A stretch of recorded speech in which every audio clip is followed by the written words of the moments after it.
Welcome to the Rim Break Rodeo. We hope this video helps. You start by powering the switch down properly, because ghost touch often stems from software hangs or debris. Once done, remove any screen protector and both Joy-Con controllers, and wipe the bezel and glass with a microfiber cloth to remove grime.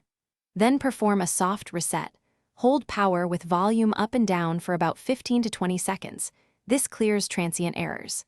Make sure you do these first steps without skipping, as they separate hardware issues from temporary software faults. Next, inspect the screen and frame closely for cracks, liquid residue, or a lifted edge that could cause stray capacitance. A magnifier helps. Then open system settings and run the touchscreen calibration routine, because recalibrating corrects mapping errors and reduces phantom inputs. Once calibration completes, test by running only one game or the home menu.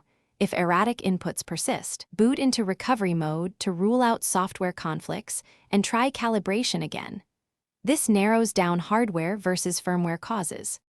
For final fixes, if you find dirt or small debris under the bezel, carefully lift the edge enough to clean with 90% isopropyl on a microfiber swab.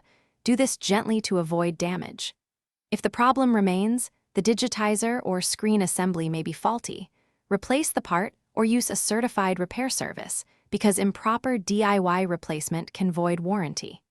If things still go wrong, a key troubleshooting tip: try a different display cable or contact Nintendo support quickly, especially if your unit is under warranty.